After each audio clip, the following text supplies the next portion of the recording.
Olá, galerinha. Olá, galerinha do terceiro ano. Tudo bom? Hoje nós vamos falar um pouquinho sobre ciências. Nosso primeiro conteúdo da apostila vai falar sobre os tipos de solo, porque é importante o solo, o que é solo, né? Então a gente vai para a apostila de ciências agora, na página 98, né, de abertura, o primeiro capítulo aí, cujo conteúdo, o tema é Debaixo de seus pés. Vamos lá então para a apostila? Vamos lá. Então, esse é o nosso material, né? A gente vê aí, ó, o solo, algumas batatas, né? Retiradas do solo, alimento aí que o solo nos proporciona, o agricultura aí com as batatas nas mãos, né? E aí vem as nossas perguntinhas iniciais. O que é solo? Então, o solo é a parte mais artificial, é a parte mais superficial, então, do planeta Terra. É onde nós pisamos, tá? Então, o solo é a parte superficial do planeta Terra, aonde nós pisamos.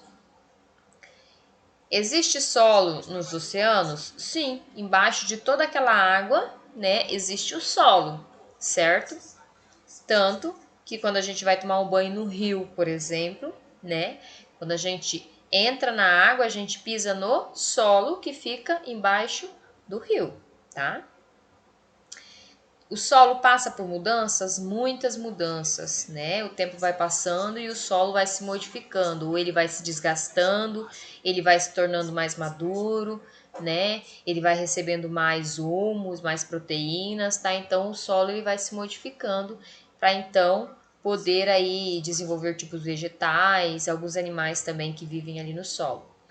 Há seres vivos no solo, muitos micro-organismos, minhocas, animaizinhos pequenininhos, animaizinhos pequenininhos, tá? Então existem muitos animais no solo. Como os animais e plantas interagem no solo? Vamos citar o exemplo da minhoca, né? Então a minhoca ela vive ali no solo, certo? E ali ela faz o cocôzinho dela, que é terra, porque ela se alimenta de terra, e depois esse cocôzinho vira adubo, né, que vai ajudar as plantinhas aí a crescerem, certo? Então a minhoca também, quando ela morre, né, no solo, ela acaba se dissolvendo e virando proteína para o solo. Então os animais e o solo estão muito interligados. Olhando a nossa volta. Quem de vocês já fez trilha, né? Então é muito legal fazer trilha. Fazer trilha é andar no caminho, assim, no meio da floresta, né? Se vocês não fizeram nenhuma vez, é bem legal fazer. Então, quando a gente faz uma trilha, que a gente anda no meio da floresta, a gente vê vários ambientes, né? Várias imagens, tá?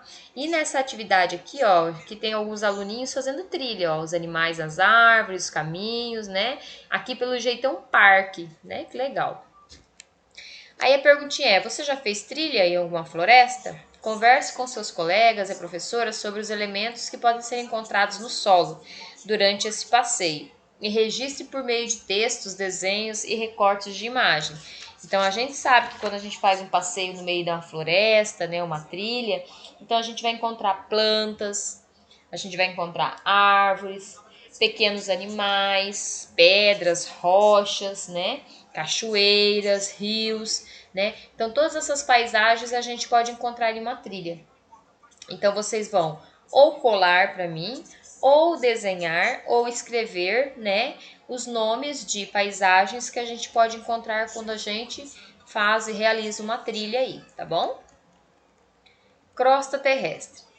Faz parte da crosta terrestre toda a superfície da Terra, composta de solo e rochas, seja a superfície dos continentes, seja a superfície dos oceanos. Então, toda a superfície terrestre, ou seja, tudo faz parte da crosta terrestre. Tudo que a gente vê, as paisagens, o solo, o subsolo, os continentes, os oceanos, tudo faz parte então da crosta terrestre, tá? Do planeta Terra. Os solos e as rochas que encontramos nos continentes e nos oceanos são diferentes? Pesquise a respeito e converse com sua turma. É interessante destacar que existem semelhanças e diferenças nesses solos. Então, os solos são semelhantes porque tanto os solos e as rochas dos continentes, quanto os solos e as rochas dos oceanos, existem ali vários tipos de animais, de micro-organismos que fazem parte destes solos. Então, essa é uma semelhança. Quando a gente fala de diferença, apesar de dos dois solos existirem vários tipos de micro-organismos e animais, também, só que não é os mesmos animais. Então, os animais encontrados nos continentes, nos solos dos continentes é um, e os animais encontrados nos solos dos oceanos é outro. Por quê? Os solos do continente é a parte sólida, é a terra. O solo dos oceanos é os rios, os mares, os oceanos, é a parte líquida, certo? Então, na parte sólida nós vamos encontrar algumas espécies de animais e na parte líquida nós encontraremos outras espécies de animais. Depois eu vou ajudar vocês com essas respostinhas, tá? Vamos dar sequência. Aí nós temos então, né, o solo é o chão onde nós pisamos, né? A professora falou lá no começo. Então aqui a gente tem, ó, o solo, que é a camada mais superficial, onde nós pisamos. Embaixo do solo nós temos o subsolo, que é essa camada que vai ficar um pouco abaixo do solo e que vai também se encontrar com as rochas. E depois nós temos a terceira fase, que é a rocha, certo? Então, solo é a parte mais superficial, depois vem o subsolo, que já vai fazer o encontro com as rochas, certo? A origem e a formação dos solos, né? Então, os solos se formam de maneiras diferentes, nem todo solo é igual, certo? E ele passa por três fases. Nós temos o solo primitivo, o solo jovem e o solo maduro, que é o solo preparado, então, para sementes, para os vegetais nascerem, as plantas, né, os animais sobreviverem. Então, no início do nosso planeta, era revestido por rochas muito duras. Com o passar do tempo, aos poucos, eles se quebraram por ação das chuvas, dos ventos, do calor. Restos de plantas e de animais se misturaram, a gente chama isso de fósseis, aos pedaços de rochas, e o solo se formou e continua sua transformação até hoje. O solo nunca está totalmente pronto, ele se transforma todos os dias. Então, nós temos aqui o primeiro solo, né? Que é aquele solo primitivo, tem muitas rochas, muitas pedras, ainda não está pronto para o plantio dos vegetais. Depois nós temos o solo jovem, que é um solo que começa então a se tornar um solo mais umífero, um solo, né, com mais proteínas, com menos rochas, né? Está começando a ter aí as plantações, certo? E depois nós temos o solo maduro, que é o melhor solo para os plantios, né? Que é o solo pronto, então, para sobrevivência do ser humano, dos animais. É um solo com muito menos rocha, né? Com uma camada muito mais espessa de terra, né? E é o solo onde se encontra, então, hoje, né, os seres vivos e as plantas, tá? Aí aqui nós temos uma experiência que vocês não precisam fazer, tá? Essa experiência vai provar o quê? Que, né, ali fala assim, ó. A água ao congelar pode quebrar a rocha. Então a gente vai falar sobre as placas tectônicas, né? Ou os icebergs, né? Quando a água, certo? Quando o gelo se congela ali ao redor das rochas, então vai haver rachaduras nessas rochas pela força do gelo, certo? Então aqui o que teria que fazer? Teria que usar o gesso, né?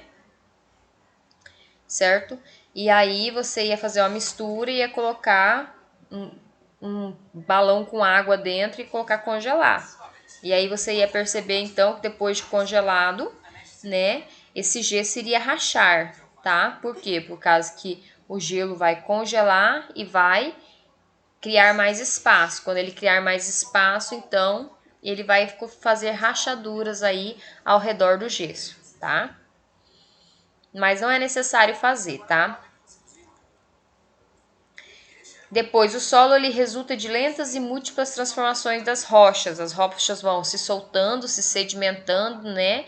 E aí vão se espalhando, formando novas rochas, rochas menores, né? Rochas tão pequenas que se transformam então em solo. As condições climáticas e a presença dos seres vivos são os principais responsáveis por essa transformação. Rochas expostas à chuva, ao vento, ao sol, então vão se desgastando e formando rachaduras, buracos, né? Então, por aí que o solo, então, elas vão se tornando tão pequenas que existe a formação de solo, né? Aqui tem, ó, aqui tá a rocha compacta, né? Sem nenhuma rachadura, certo? A rocha começa a sofrer fraturas por causa da ação da chuva, do vento, do sol.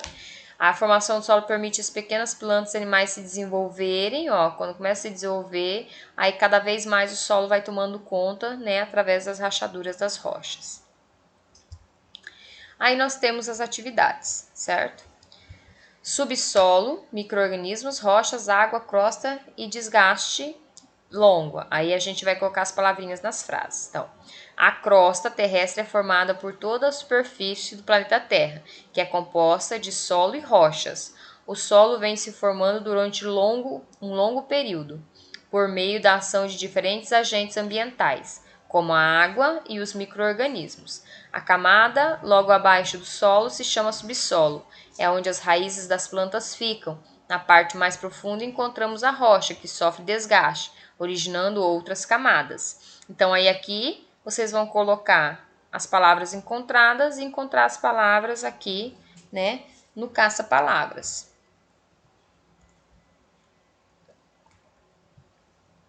Aí nós vamos observar a ilustração conforme o desenho lá em cima, tá? Conforme esse desenho aqui, ó, que nós temos aqui.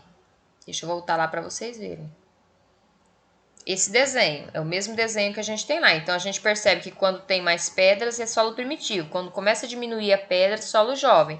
Quando as pedras ficam lá embaixo, o solo fica a maioria de terra, então aí é um solo maduro. E é o que a gente vai fazer aqui agora. Ah lá. Esse aqui que tem mais pedras, então é qual? Né? Qual que é esse aqui? Nossa live é bom, né? Que na live a gente pode estar discutindo, né? Esse é o solo primitivo, né? Então é o solo número 1. Esse aqui é o solo maduro, né? A gente tá vendo a árvore, ele tá pronto já para plantação. E esse aqui é o solo jovem, ó. Diminuiu um pouco de pedras, ele tá começando a formar um verde aqui em cima, tá? Então a ordem é 1, 3, 2. Em qual desses momentos é comum haver mais micro-organismos? Em qual desses momentos aí que tem mais micro-organismos?